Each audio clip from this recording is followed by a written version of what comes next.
Hey traders, David Frost, my strategic forecast. You're here for another episode of Common Sense Market Analysis. Today is Wednesday, October 9, 2019. We're looking at a daily chart of the SPY or Spider, which is the proxy for the S&P 500. We had two cases yesterday. We always have two cases. We have the bull case and we have the bear case. The market was down pretty hard yesterday. We talked about both sides of the tape. We talked about the continued possibility that we still may see an ABC pattern. We drew it out. I can draw it out again. We're going to talk about a lot of stuff in this video, but I'm starting with this because we had a one heck of an up day, and we really saw the beginning of maybe this is a realistic possibility. This would officially complete somewhere above the high of the A leg. That's your ABC corrective pattern. By the way, one of you brought this up to me, which is completely legitimate, so we might as well have that discussion. Could this be an ABC pattern? An A leg down, a B leg up, and a C leg all the way down? And the answer is yes, it could. It could still be that, and we could still have both patterns intact, both operational. Let me explain how that would work. So let's just say, for argument's sake, we have the short one, right? The short-term one, A, B, and let's just say I'm right, and this goes like this. We'll talk more about that as the video goes on, but just go with me on the concept. So let's just say that happens, and let's say the market stops at 297. Let's say it stops short at 297, or maybe a spike through 297. Somewhere up in that neck of the woods is where the market would likely run to if it spiked over the previous high being right here. That high is at 295. What was the number? 295.26. You have the 20 period moving average, which is now down sloping. Remember, just a day or two ago, it was right on top of 297. As time goes on, the moving averages move along with the fact that a moving average is an average of a period of time and price. So it moves with time. Time is more important than price for a myriad of reasons. That's not even a smidgen of one of them. But just for the record, time is more important than price. I can't say that enough. So let's get back to these ABC patterns. So let's say the short one is right. That doesn't mean this still can't be right. A. So the B maybe didn't end here. Maybe it ends up here. Why can't this be right? And then you have a C leg down. That could totally be operational as we speak. What was another thing we discussed yesterday? We discussed the options. We discussed the near-dated options, the weekly options. We discussed the pie in the face. Today was a pie in the face kind of day. We know there were a lot of puts bought yesterday. Many of them were sold today at a lesser price. What's up above? Let's discuss the bull case for a second. Up above is a gap. We've got moving averages. We tried for it today. They failed, or they didn't quite get there, but that doesn't mean they won't get there tomorrow. We definitely have a fluid news cycle. We have kabuki theater on steroids. We have China. We have Repo Man. We're going to talk more about Repo Man in a moment. We have the trick, trap, fool, and frustrate crew that had to put a pie in the face for the folks that bought puts yesterday. We have a lot of stuff going on. We have a market below moving averages, a market that's in a corrective phase, which means the swings will be wide, large, high, wide, and deep, if you will. And by the way, the flip side is also true. It could be low, wide, and deep. So for example, let's discuss the bull case for a second one more time. Let's say for argument's sake, they go and fill the gap. Let's say for other argument's sake, they jump over the gap. If they jump over the gap, they're going for the higher numbers. They're going first for the high of that specific day, then they'll go and spike through the 20 period moving average, and they'll begin working on the breakdown candle high. That's just the way it works. That's a gap and go if they gap over the gap. If they trade through and then they begin closing hourly and then daily above that gap, same routine. That's bullish. They'll be over all three moving averages with only the 20 left over, and they'll start to work on that. So that's the case for the northern direction. It's not so much a case, it's just discussing what would happen if the market was going in the northern direction. What's the likely case from where I sit? They're going to continue going in the northern direction for another couple of days. What's the other side?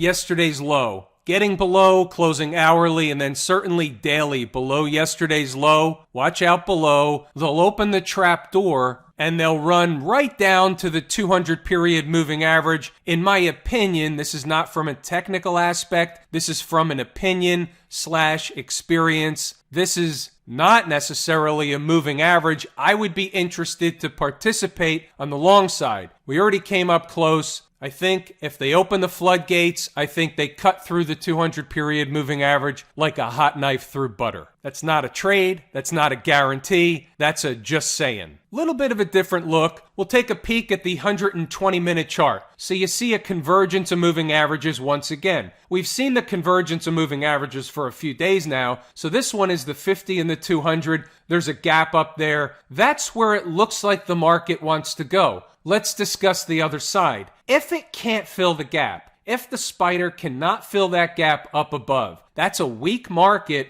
That's indicating something else, but it's indicating something nonetheless. That's the takeaway. There's always a takeaway for regardless of what the market does. If the market goes up, we read it one way. If the market can't fill the gap, I'm reading it a different way. I'm reading it saying that's negative, that's weakness. I'll start to look around the horn, see if we can pick up relative weakness elsewhere, and then that would be a story in the making. You always have to be prepared for both sides of the tape. We're umpires, we're calling balls and strikes. Frankly, we don't really give a hoot who wins the game. The Bulls, the Bears, I want to win the game. I want to ride whichever one can take me down the runway for a rocket ride. That's how you treat this as a business. Who gives a shit which way the market goes? The market is nothing other than a vehicle to churn a profit out of. That's it. Nothing more, nothing less. You don't get married to it. You don't get married to stocks.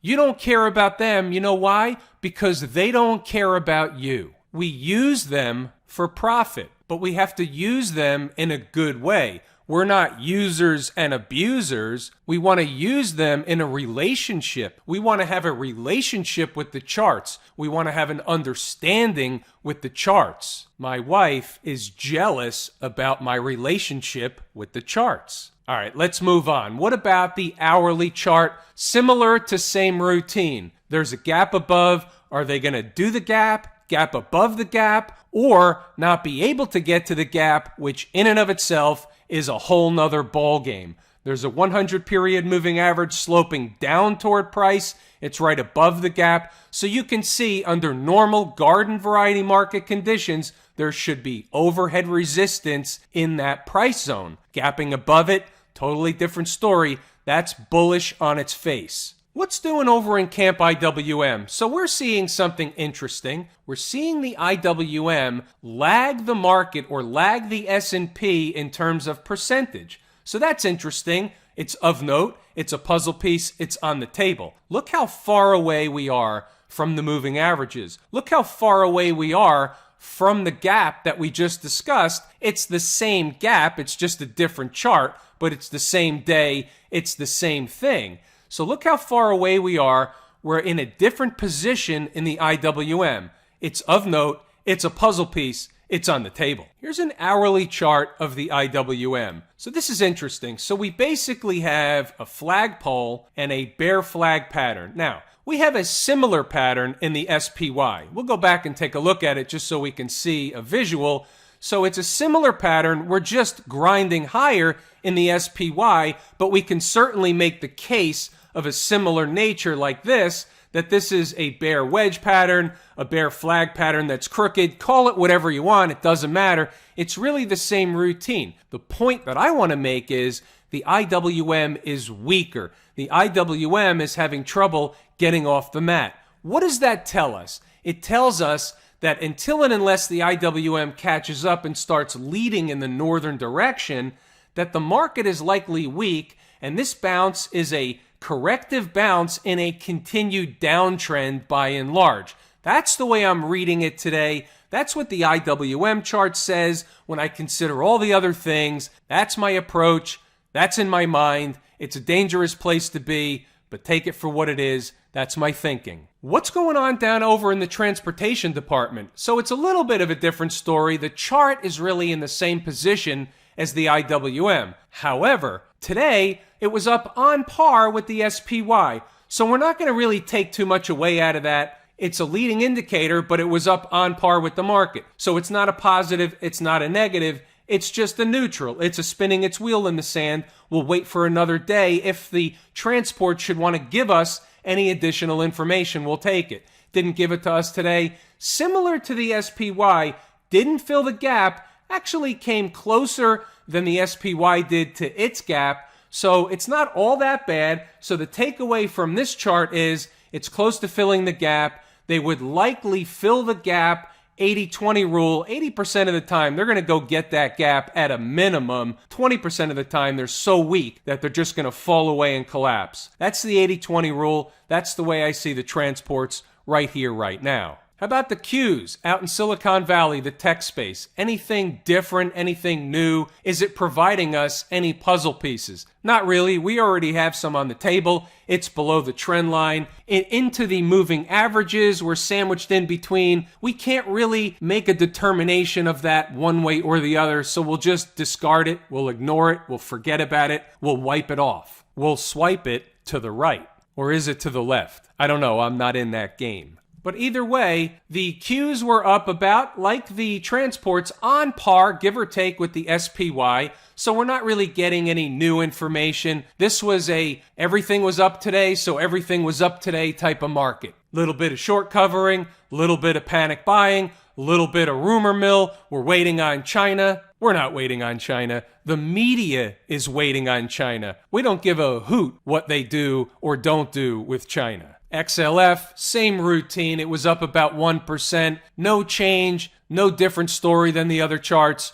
We can just move it along. About the SMH, the proxy for the Philadelphia Semiconductor Index, there was some movement here. This was outpacing everything else, or almost everything else.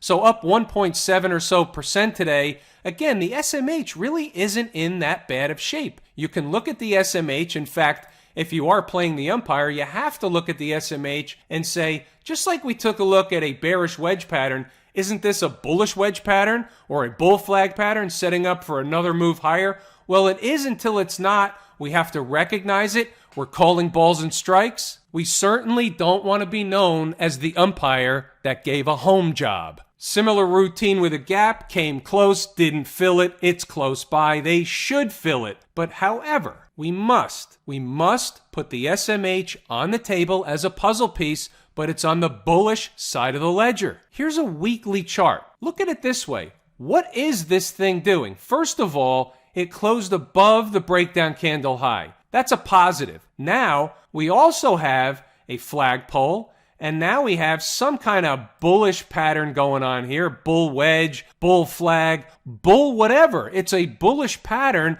that's setting up for another move higher. Now, it can certainly come down, and we talked about this a couple of times already. The 111.28 was a gap, but right above that is the low of a breakup candle. So even if the market did come down, we would be looking for support in that general area on the SMH. This is a good one. Pay attention to the SMH. The SMH is telling us something. Pay attention. Put it on a sticky note, a post-it note, in your phone, on your forehead, wherever you need to put it.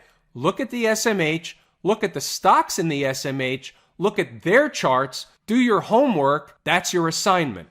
Now, we talked before about Repo Man. Here's the bond market. I want to talk again about Repo Man. I saw something interesting that flashed on TV today.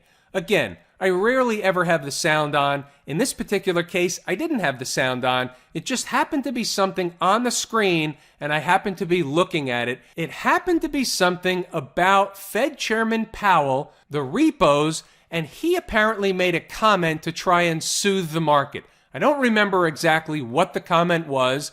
I'm assuming that CNBC's interpretation of his comment may or may not have been an exact replica of the comment itself.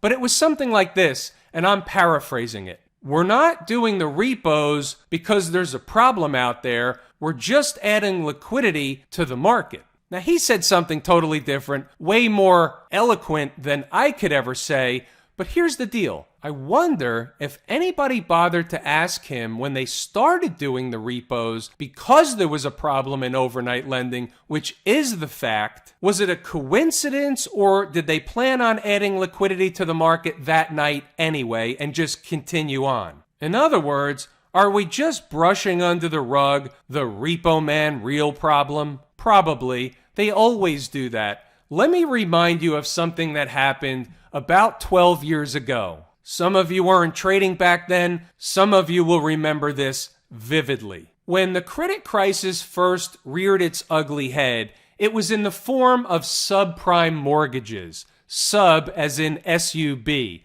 Subprime mortgages are basically high-risk mortgages. When the market recognized that there was a problem with the high-risk mortgages, the subprime mortgages, they were all packaged up into CDOs, collateralized debt obligation, CMOs, collateralized mortgage obligations, and any collateralized anything they could package up, put a bow on, cherry on top, and shove it over to somebody else's books. Well, at that time, when there was a crack in the market and they realized the problem in the subprime space, the Fed came out and said, "We think we have the problem contained. We see the subprime problem only as about $50 billion. Don't worry about it. Nothing to see here." Again, that's me paraphrasing, but that's pretty much what happened. Well, that turned out not to be the case, which is why I've said over and over again, watch what they do, not what they say. And with that, folks, I am going to pull the ripcord here tonight, not before I first thank each and every one of you.